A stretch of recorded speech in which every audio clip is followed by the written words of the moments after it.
Oh, absolutely. I think it's probably the most intense film I've made. And I like intensity on the screen. I also like comedy. I like a lot of things, but what I prefer to direct is films that have an intense impact on the audience. I prefer to do that now. I think what I've done after many years of doing all kinds of films, I've sort of stripped it down to the simplest that I can do to tell the story, where you concentrate on the characters. There's no extraneous sets or props that aren't needed. You know, there's only what you need to make the situation. And this is true even in the film I did before Bug, which is called The Hunted. It's all outdoors. It's all in incredibly beautiful mountain scenery, but it's claustrophobic. The film itself is very much inside the characters. It's intense and not about the scenery. You know, the first thing that attracts me is a script, always. I don't really pay attention to where the script comes from, if it moves me.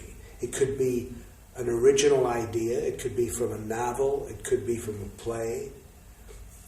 It's the quality of the writing that attracts me first, more than anything, and characters that I can recognize.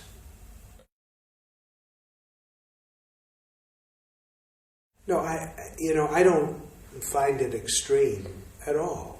But I must say that characters and situations in a film are mostly about extreme behavior. You know, there's no reason to see a film that is simply about normal behavior, where there's no drama, no conflict, not even a hint of madness in people's behavior. That's not how I see the world. I don't find their behavior extreme when I think about who they are and their separate universes, the separate worlds that they live in. And I think it's possible to view the film as though each character imagines the other character out of their own loneliness and need. That's what attracted me to Bug. It's possible that she invented him because he reminds her of what her son would be like if he had gotten older. It's possible that he invented her as a woman who is vulnerable and caring when he's had no relationships with a woman ever, you know. His mother died, he tells us. But it's also, when he was born, it's also possible that everything they say to each other is a lie, which happens in many relationships, and that's something that interests me as well. But it's not all that interests me, you know.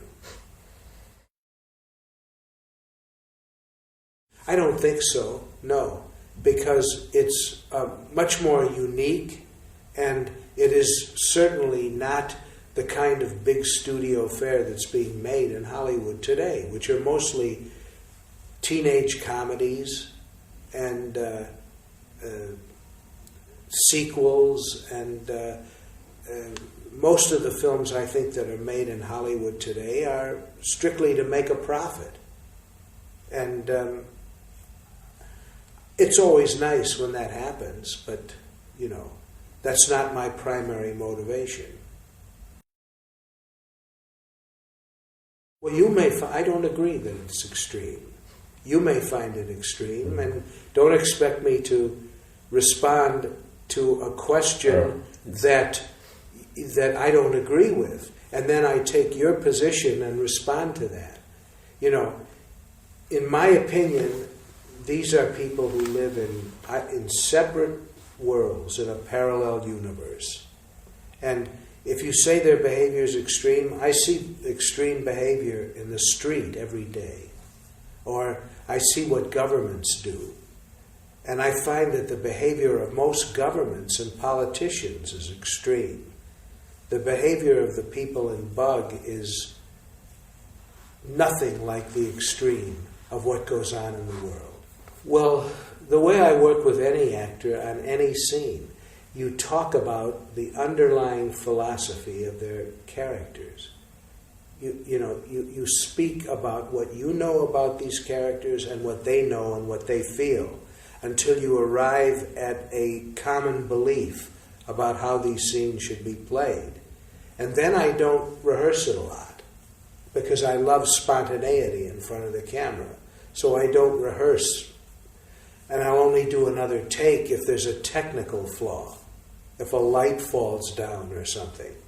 But I don't believe in a lot of takes on anything I do because I like spontaneity. So first, the way any director gets a great performance or a good performance out of any actor is in the casting. If they're cast right, you could have a good result. I think that almost anyone who's ever made a film or done a painting or written a piece of music would like to change it if they had the chance.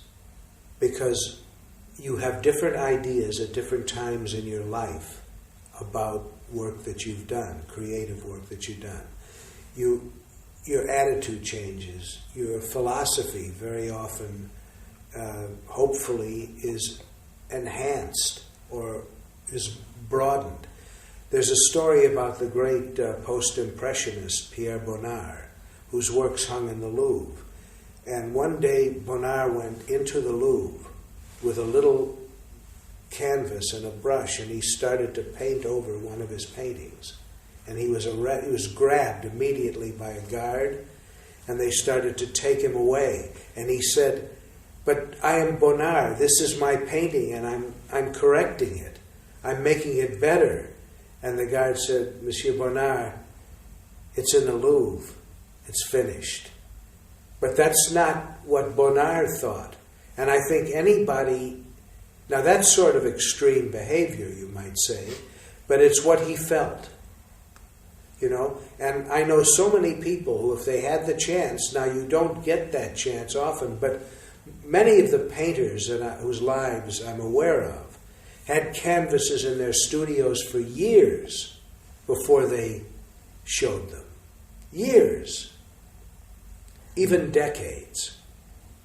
And certainly this is true of Edvard Munch and of Picasso and many of the more recent artists who have reworked and reworked often the same subject. And a film director feels no differently, except films cost much more to print, so you can't make these corrections. I think what I did in the year 2000 with The Exorcist, in adding the 12 minutes, in my opinion, it made the film more spiritual. Whether it made it better or worse, I don't know. But to me, the version in 2000 where I put 12 minutes back and integrated it into the story was a stronger version of the film that I had released in 1974 originally. I wouldn't remake any of them, but if I had the opportunity to make some changes, I would. Because I get different ideas about them. After you make a film, it doesn't mean you stop thinking about it. And it doesn't mean that certain things that weren't completely clear at the time you made them, but they often become clearer to you years later. And if I had the opportunity, I would revisit almost everything I've done. This is what happens. Times change. And the people who run the studios don't care about things like that. If someone thought that they could make a lot of money doing an absolutely new version of The Exorcist, they would do it. But all of my films have had many sequels and rip-offs. Things that aren't even called sequels, but that are rip-offs of what I had made. there have been so many versions of the French Connection on American television and elsewhere, but I don't think about these things and I don't see them. I hear about them.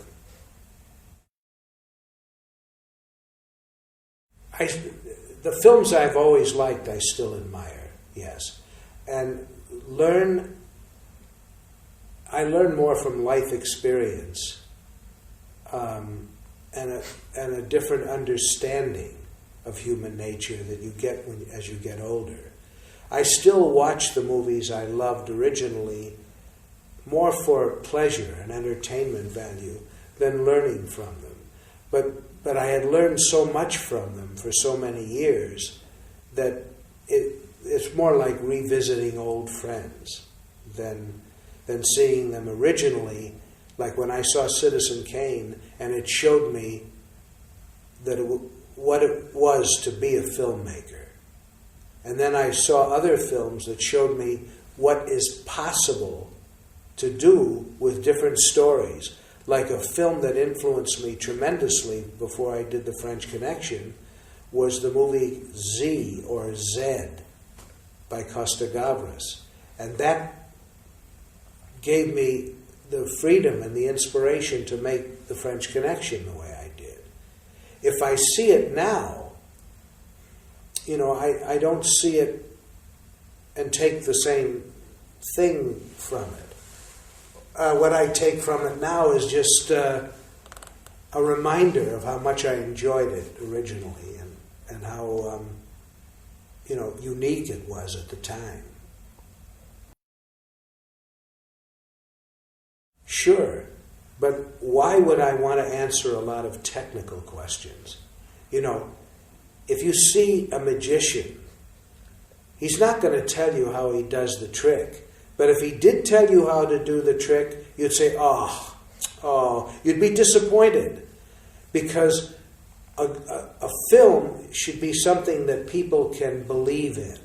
Like magic. What makes magic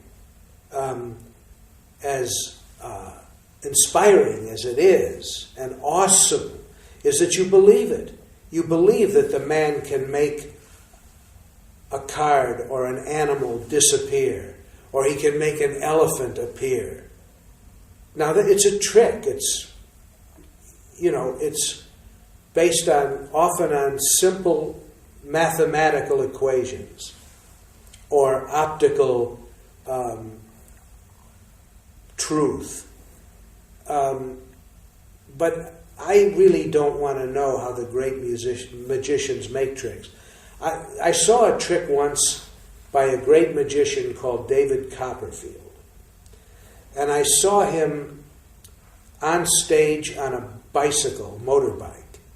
And there was a bunch of lights and puff of smoke, and he disappeared. And 2 seconds later, he reappeared on the bicycle in the back of the auditorium. And it was like a very awesome effect. But I knew how he did it. And so now it spoiled it for me. That's why I don't tell people how I did any of these effects.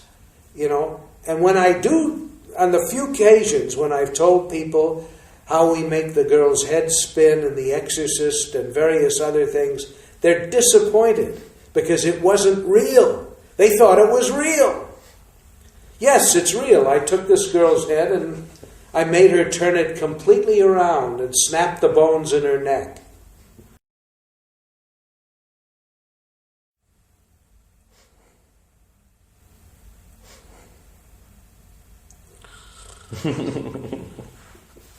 No, my movie is on a 35 millimeter strip of film. And I'm a man who walks around with khaki pants and a shirt and a jacket. You mean, do my films reflect what I feel and who and what I am? Is that what you mean? Yes. Well, I haven't the foggiest idea. I'm the last person to be able to judge that. But other people who look at films could think that, very possibly, but often they don't know me. No, I don't think really that I am anything like my films, but perhaps I've never been psychoanalyzed, so I don't know what motivates me, and I don't want to know. I love making films. That's the most important thing. I love making films, hopefully, that an audience has not seen before. Thank you. Merci beaucoup.